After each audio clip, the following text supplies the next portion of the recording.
ये आकाशवाणी है। प्रस्तुत है कार्यक्रम सुर्खियों में। इसके अंतर्गत सुनिए आयुष्मान भारत प्रधानमंत्री जन आरोग्य योजना के विस्तार पर राष्ट्रीय स्वास्थ्य प्राधिकरण के अपर मुख्य कार्यकारी अधिकारी किरण गोपाल वस्का के साथ आकाशवाणी संवाददाता कमल कुमार प्रजापति की विशेष बातचीत।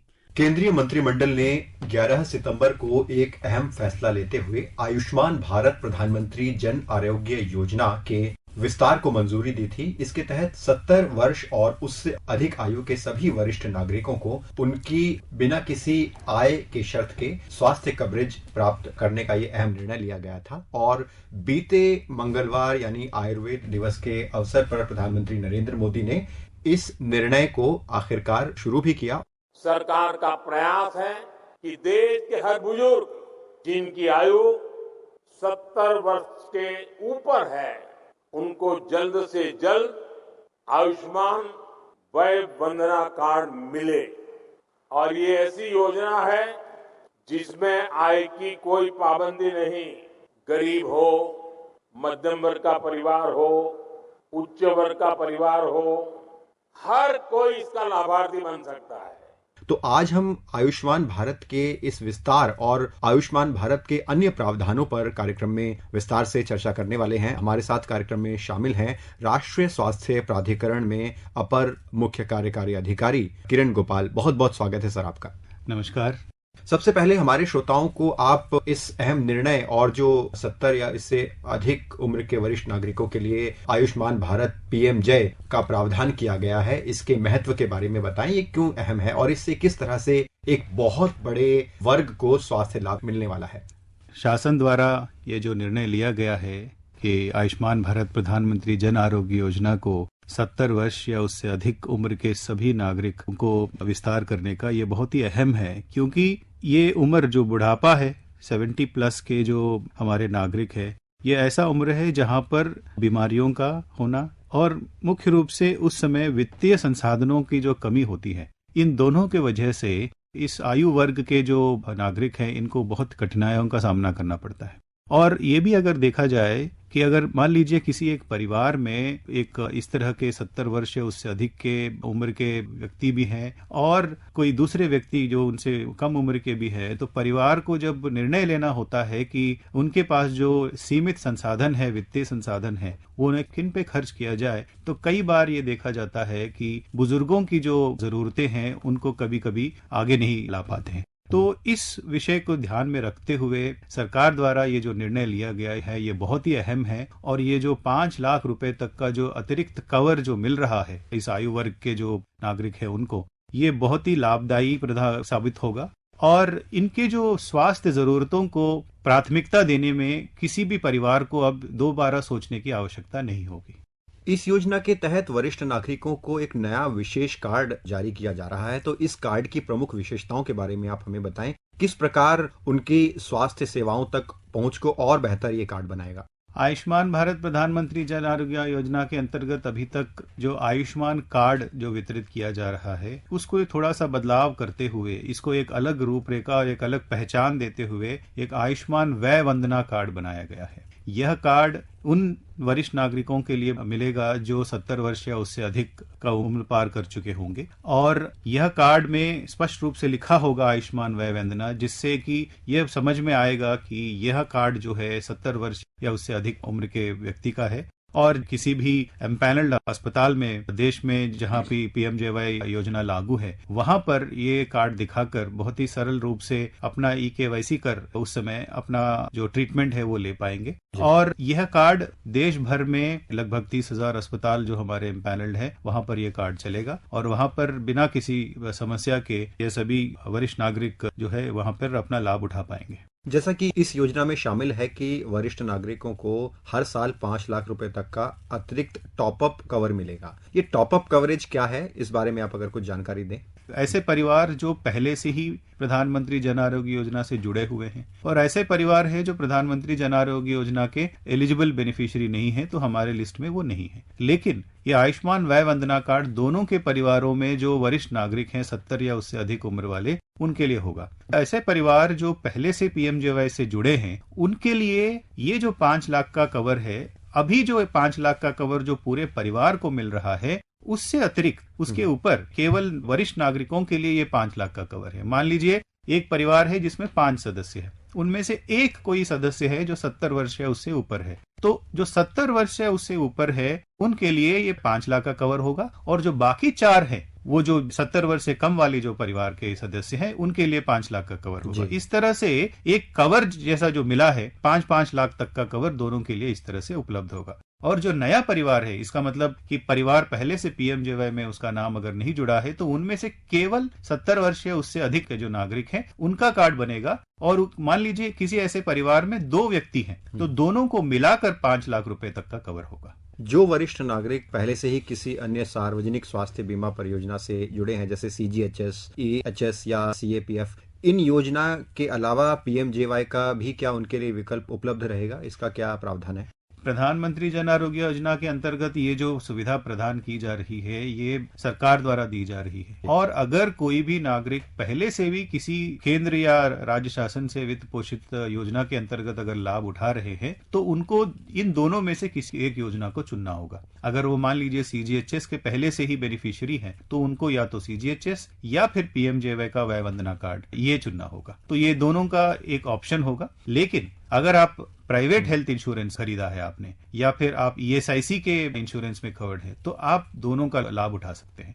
वरिष्ठ नागरिकों के लिए भी, क्योंकि इसमें रजिस्ट्रेशन तो करना ही होगा, तो पंजीकरण, ई-केवाईसी, ये प्रक्रियाएं क्या हैं, कितनी आसान है? खासतौर पर वरिष्ठ नागरिकों के लिए इन प्रक्रियाओं को सरल और सुलभ बनाने के लिए कोई विशेष प्रावधान या कदम उठाए गए हैं? देखिए, सबसे पहले जो सरकार ने ये सरलता लाई है कि केवल आपका आधार ई-केवाईसी के माध्यम से आप ये कार्ड बना पाएंगे। आपको किसी भी तरह के किसी अन्य डॉक्यूमेंटेशन या किसी कागज की आवश्यकता नहीं है। और ये ई-केवाईसी के माध्यम से जो कार्ड बनाने का प्रक्रिया है, ये beneficiary.nha.gov.in करके जो पोर्टल है, इस पे भी, या फिर आयुष्मान ऐप, इन दोनों में से किसी के माध्यम से आप आसानी से बना सकते हैं। इसके अतिरिक्त 1455 इस नंबर पे भी कॉल करके आप इसकी जानकारी लेके अपना कार्ड बना सकते हैं। इसमें यह ध्यान देना होगा कि अगर आप पहले से भी पीएमजेवाई के बेनिफिशियरी हैं, पहले से ही आपका कवर है, तब भी आपको 70 वर्ष या उससे अधिक के जो आपके सदस्य हैं परिवार के, उनके लिए कार्ड दोबारा बनाना होगा, ताकि उनको 5 लाख रुपए तक का एडिशनल टॉपअप कवर मिल सके। यहाँ पर हम आपसे आयुष्मान भारत डिजिटल मिशन के बारे में भी थोड़ा जानना चाहेंगे। इसकी भी खूब चर्चा है, संक्षेप में अगर आप बता सकें। देखिए, आयुष्मान भारत डिजिटल मिशन भारत का एक ऐसा अहम मिशन है जो पूरे देश में एक डिजिटल हेल्थ इकोसिस्टम बनाने का प्रयास कर रहा है। इसका मतलब ये है कि कोई भी व्यक्ति देश के किसी भी अस्पताल में, मान लीजिए किसी भी तरह का ट्रीटमेंट उनको मिलते हैं, तो उस समय उनका एक मेडिकल रिकॉर्ड बनता है। वो डॉक्टर की पर्ची हो सकती है, दवाइयों की पर्ची हो सकती है। ये सारी जानकारी, मान लीजिए कोई व्यक्ति है जो भोपाल में उनका पहली बार किसी अस्पताल में गए और किसी कारणवश उनको दिल्ली में आना पड़ा अपना इलाज कराने के लिए, तो पहले जिस तरह से कागज बहुत सारे इकट्ठा करके ले जाना पड़ता था एक जगह से दूसरी जगह, उसके बजाय ये डिजिटल माध्यम से आपके जो भी स्वास्थ्य संबंधी कागज हैं, ये दूसरे अगले अस्पताल में, जैसे भोपाल का जो कागज है वो दिल्ली के अस्पताल में आसानी से उपलब्ध हो पाएगा। और इस तरह से एक लॉन्गिट्यूडनल हिस्ट्री, यानी बचपन से लेके अभी तक के उम्र के जो भी है, सभी के जो रिकॉर्ड है, ये बनते जाएंगे। इस माध्यम से किसी भी व्यक्ति का पूरा मेडिकल रिकॉर्ड एक जगह डिजिटल माध्यम से उपलब्ध होगा, जिसका उपयोग करते हुए बेहतर स्वास्थ्य सेवा, मान लीजिए कोई व्यक्ति आता है, उसको ट्रीटमेंट लेना है, लेकिन मान लीजिए 2 साल पहले उसको किसी तरह का इसी तरह के संबंध में कोई बीमारी हुई, तो ये जानकारी उपलब्ध होने से आज जो डॉक्टर जो ट्रीटमेंट देंगे, जो दवाई देंगे, वो देख पाएंगे कि पहले इस तरह से उनकी प्रॉब्लम आई, तो ये दोबारा आई, तो इस तरह से वो बेहतर दे पाएंगे।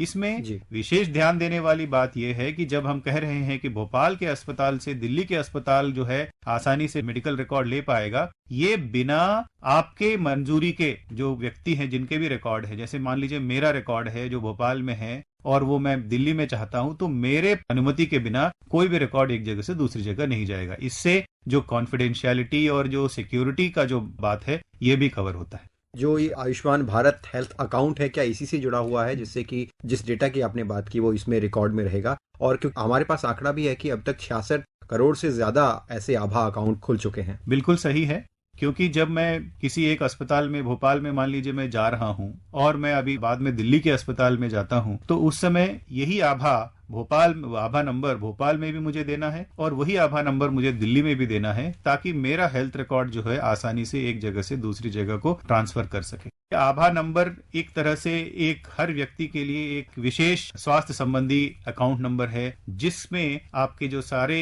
स्वास्थ्य संबंधी जो रिकॉर्ड की जानकारी जो है उससे लिंक होगी। पूरे जन्म से लेके मृत्यु तक की जो पूरी जानकारी है इसी आभा नंबर से जुड़ता रहेगा, ताकि आसानी से कभी भी कोई भी डॉक्टर इसको आपकी अनुमति से खोल सके और सारी जानकारी दे सके और आपको बेहतर स्वास्थ्य सेवा प्रदान कर सके। आयुष्मान भारत पीएम जय के अगर कुछ नतीजों की हम आपसे बात करें तो क्या आप हमारे साथ साझा करना चाहेंगे कि कितने लाभार्थियों को इससे अब तक स्वास्थ्य कवरेज का लाभ मिला है और आगे आने वाले समय में इसके विस्तार की कोई योजना है? देखिए, आयुष्मान भारत प्रधानमंत्री जन आरोग्य योजना के अंतर्गत अभी तक 35 करोड़ से ज्यादा आयुष्मान कार्ड बन चुके हैं। पिछले 6 सालों में 7 करोड़ से अधिक इसमें इलाज हो चुके हैं, जिसका मूल्य 1.25 लाख करोड़ से ज्यादा है। मान लीजिए अगर ये योजना नहीं होता तो 1.25 लाख करोड़ रुपए लोगों को अपने जेब से देना होता। जो गरीब व्यक्ति है जिसका 50,000 का या 1 लाख रुपए का इलाज होने से उसके ऊपर जो वित्तीय बोझ पड़ता है उससे ये बचा पाया है। इसमें महिलाओं और पुरुष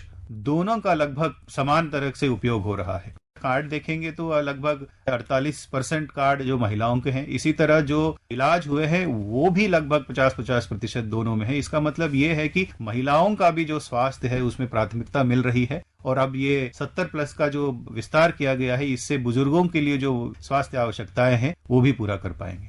जो आयुष्मान भारत पीएमजे के तहत इम्पैनल्ड हॉस्पिटल्स हैं, चाहे वो निजी अस्पताल हो या सार्वजनिक अस्पताल हो, तो उनके नेटवर्क के बारे में आप बताएंगे कि कितना सुदृढ़ है और खासतौर पर दूर दराज के इलाके, ग्रामीण क्षेत्रों में इनकी पहुंच के लिए क्या ज्यादा से ज्यादा मात्रा में और अस्पतालों को जोड़ा जा रहा है? आज के दिन में अगर आप देखेंगे तो लगभग 30,000 अस्पताल पूरे भारत में सेवाएं प्रदान करने के लिए हमने एम्पैनल किया हुआ है और प्रतिदिन और नए अस्पताल हम राज्यों के माध्यम से जोड़ रहे हैं। हमारे जो एम्पैनलमेंट गाइडलाइंस है इसको हम सुदृढ़ और कर रहे हैं, ताकि इसमें जो गुणवत्ता और उसके साथ साथ मरीज जब उनके यहाँ आते हैं तो उनको ट्रीटमेंट समय पर दिया जाए, इन बातों को ध्यान में रखते हुए हम एम्पैनलमेंट गाइडलाइंस को और सुदृढ़ कर रहे हैं। इसके साथ साथ NABH जैसे एक्रेडिटेशन और सर्टिफिकेशन का भी हम ध्यान दे रहे हैं, जिसके लिए हम इनको अतिरिक्त इंसेंटिव भी हम दे रहे हैं अस्पतालों को, ताकि और भी बेहतर सेवा वो प्रदान कर सके। हम ये ध्यान भी दे रहे हैं कि ऐसे जो एस्पिरेशनल डिस्ट्रिक्ट हैं उनमें भी अगर कोई इस तरह से एम्पैनल्ड अस्पताल है तो उसको भी अतिरिक्त इंसेंटिव हम दे रहे हैं। ओवरऑल अगर आप देखें तो एक तरफ संख्या भी बढ़ा रहे हैं और दूसरी तरफ जो क्वालिटी है, गुणवत्ता है, उस पर भी हम ध्यान दे रहे हैं। योजना की ज्यादा से ज्यादा लोगों तक पहुंच और जागरूकता के क्या कदम उठाए जा रहे हैं? सबसे पहले मैं कहूंगा कि आपसे जो अभी ये बात हो रही है, एक प्रयास है कि ये जानकारी सबसे ज्यादा लोगों के पास हम पहुंचे और आकाशवाणी एक बहुत ही अच्छा माध्यम है जिसके माध्यम से हम दूर दराज इलाकों तक पहुंच सकते हैं। इसके अतिरिक्त हमारा सबसे बड़ा कैंपेन जो हम चलाते हैं आयुष्मान आपके द्वार, जिसमें फ्रंटलाइन वर्कर जो आशा दीदी और आंगनवाड़ी और ANM जो है, इनके माध्यम से हम गांव-गांव, घर-घर जाके कार्ड बना रहे हैं, इसकी जानकारी हम दे रहे हैं। बीते साल विकसित भारत संकल्प यात्रा के अंतर्गत भी हम विशेष रूप से गांव-गांव में जो आयोजन किए गए थे उसमें भी हमने आयुष्मान भारत प्रधानमंत्री जन आरोग्य योजना के बारे में जानकारी हमने दिया है। अब ये आयुष्मान भारत का जो 70+ का जो विस्तार है, इसके बारे में भी social media, TV, electronic media, radio और FM, इन सभी के माध्यम से और प्रिंट मीडिया, इसके माध्यम से हम IEC एक्टिविटीज हम लगातार कर रहे हैं। राज्यों के माध्यम से भी अभी मुझे ये पता चला है कि अभी ये जो त्योहार हो रहे हैं, जिसके अलग अलग मेले भी हो रहे हैं, उनमें भी हम अलग अलग कैंप लगा के वहां पर भी ऐसे कार्यक्रम कर रहे हैं कि ताकि हम ज्यादा से ज्यादा जानकारी ज्यादा से ज्यादा लोगों तक हम पहुंचा सके। बहुत बहुत धन्यवाद आपका कार्यक्रम में शामिल हुए और आयुष्मान भारत PM जय योजना हाल ही में विस्तार हुआ है और इसके अन्य पहलुओं पर आपने हमारे श्रोताओं को विस्तार से जानकारी दी। बहुत बहुत धन्यवाद। आपको भी बहुत बहुत धन्यवाद। अभी आप सुन रहे थे आयुष्मान भारत प्रधानमंत्री जन आरोग्य योजना के विस्तार पर राष्ट्रीय स्वास्थ्य प्राधिकरण के अपर मुख्य कार्यकारी अधिकारी किरण गोपाल वस्का के साथ आकाशवाणी संवाददाता कमल कुमार प्रजापति की विशेष बातचीत। ये कार्यक्रम आकाशवाणी के समाचार सेवा प्रभाग द्वारा प्रस्तुत किया गया। इसे आप हमारे mobile app news on AIR और YouTube channel news on AIR official पर भी सुन सकते हैं।